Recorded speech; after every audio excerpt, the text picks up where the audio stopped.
be Monica Flores of the LA County Registrar's Office. Welcome, Monica. Good morning, everyone. Thank you for joining us. My name is Monica Flores. I'm the Manager of Governmental and Legislative Affairs with the Registrar Recorder's Office. I'm happy to have you here. Very happy to be a part of this panel of speakers. So I think you'll get a lot of great information today. My portion, I will talk a little bit about the logistics, kind of the background of this, and really the other panelists will share a lot about the importance of it and how really it affects our communities. So with that, we are talking today about the Citizens Redistricting Commission, and it was established in 2016 by the Senate Bill 958. The commission is a group of 14 community members that will redraw the Board of Supervisors boundaries every 10 years. And this is aligned with the census. So the census data that is collected now, that's being collected now, is what will be used to redraw these boundaries. The goal is really to make sure that our governing bodies look like the communities they serve. We try to do this by establishing a commission that is representative of the community and that is independent of the influence of the Board of Supervisors. Now, the reason we here at LA County are making such an effort to get the word out and engage you to share this with the community is because these types of commissions have been established in other jurisdictions, and actually they've struggled to ensure that all members of our community are represented. So we want to make sure that here in LA County, we have a diverse body and that really do represent our community. So our role here as the County Registrar, Recorder, County Clerk is to facilitate the application process and to select the 60 most qualified individuals who will then be handed over to the county's auditor controller to randomly draw 8 of those commissioners. Those 8 commissioners then will meet and they select the remaining 16 commissioners. As I said, it's a body of 14 commissioners. They will do this by December 31st.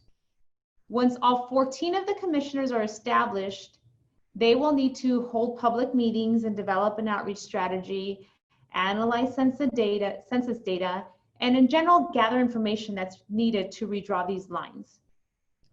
To qualify, applicants must be a resident of LA County. They must be registered in LA County with the same party for at least the past 5 years. They must have voted in one of the last 3 statewide elections. And for us here in California, those are the March primary that just happened, the presidential primary, the November 2018 election, or the June 2018 election. Applicants must not have any conflict of interest, or their immediate family must not have any conflict of interest.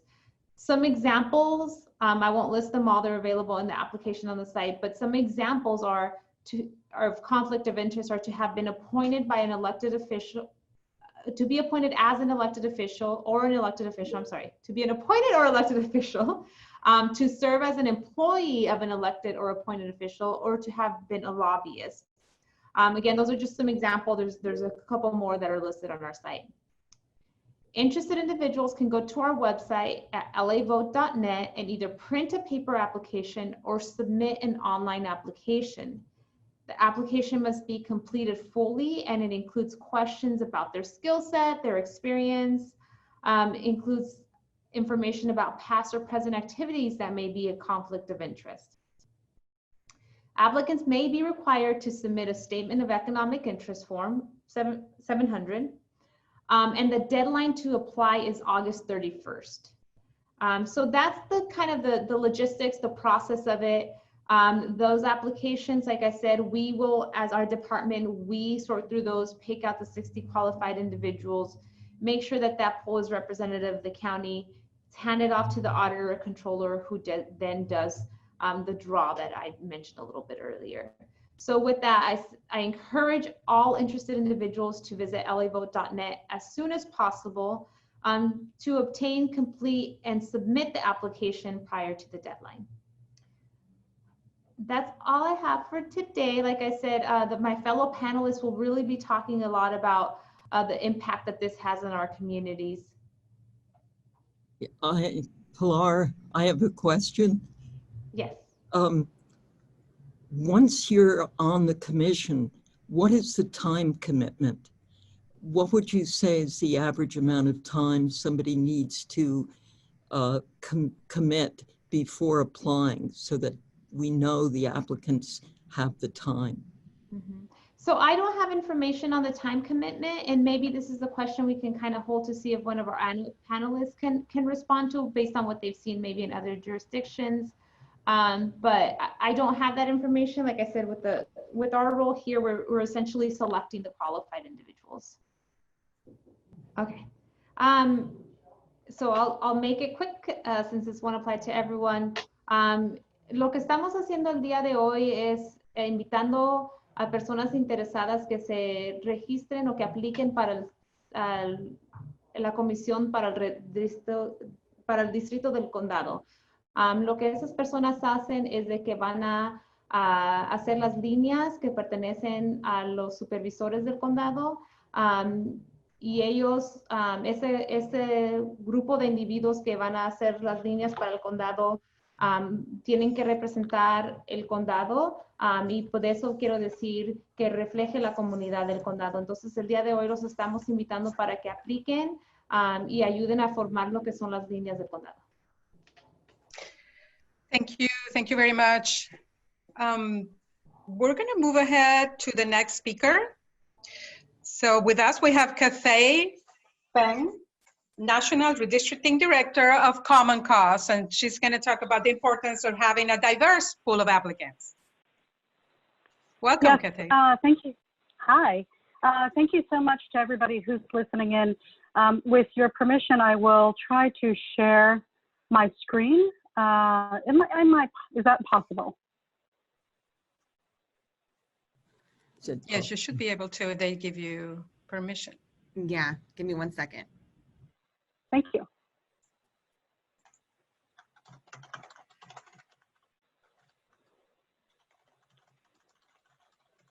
While I'm waiting, why don't I answer one of the questions that I know the answer to that's in the chat, which is what will happen if the census is delayed, the release of data. This is a big question about exactly when the census will be delayed to. The dates keep moving back and forth. I'll just say that in very simple terms.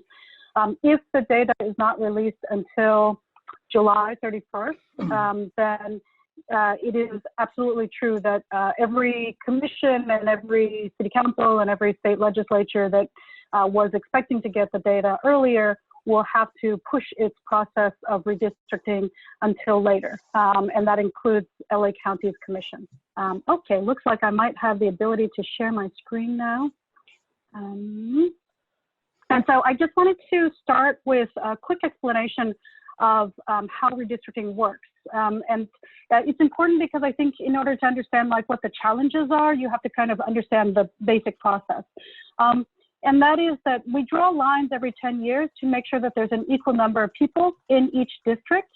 And sometimes the way those lines can be drawn can hurt a minority community. And so in this picture, if we had a minority community that was concentrated, let's say in the downtown part of, let's say, Los Angeles, and the districts were drawn exactly like, you know, a square, it just so happens that those districts would cut that minority community up into 4 different pieces, and none of those, that minority community would be able to elect a candidate of their choice. If you drew that district a little bit differently, why am I not having power to do this? It looks like it's a little bit stuck.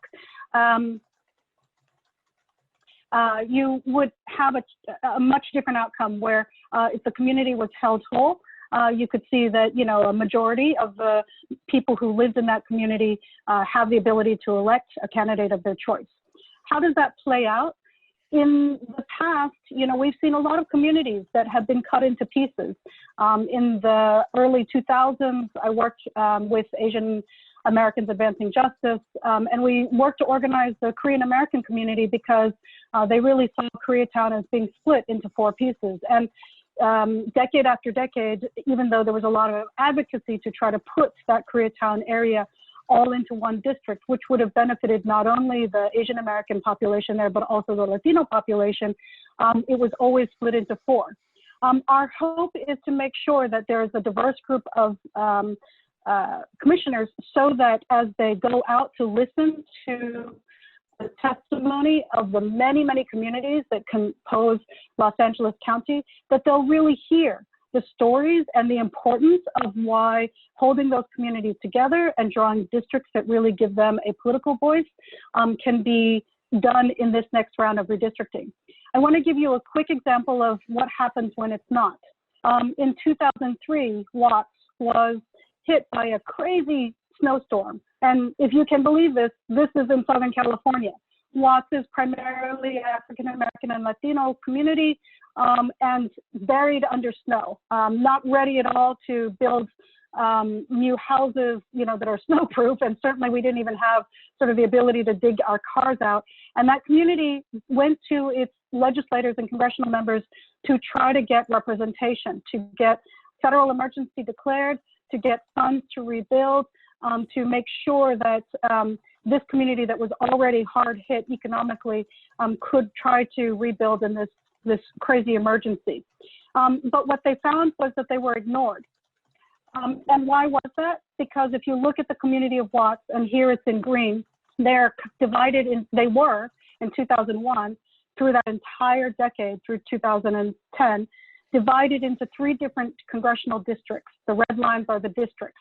The green is the community of Watts. This little community was split into 3 congressional districts and 3 state senate districts and 3 assembly districts. The congressional members who represented that area said that, they knew that because they only had a little piece of that community, they felt very bad about ping-ponging the constituents who are looking for some kind of assistance between one office and another. And they knew that it was frustrating, and they knew that they weren't getting the representation that they deserved. Skip forward to the 2011 Redistricting Commission that was very, very diverse. And that commission heard the states in California. And as a result, when they redrew the lines, they redrew Watts so that it was 100% in a single district. And by unifying their voice, then that community was better able to communicate their needs to their elected. The 44th Congressional District elected for the first time a Latina woman who, without getting into partisan politics, flips the district and also represents the community in a way that is very different from previous people who have represented the community. As far as what the commission needs, we're looking for people who have the ability to dedicate some amount of time to listen to testimony from around the county and who are really looking to be problem solvers. What I'll say is that the time that's needed, that was one of the questions, we don't know exactly, because COVID means that you're not exactly going to a hearing in person. It may be that everything or a lot of things are done virtually, but we are looking for people who are really able to say, I care about the community enough that I want to make sure that we're listening to people from all parts of the commission, the county. And that may mean many hearings around the county through a period of about 4 months, we estimate. It may also mean doing some homework to sort of process all of the testimony and ultimately to work with staff to draw lines that respect that community's testimony. I just want to end by saying that whether it's the Latino community, the African American community,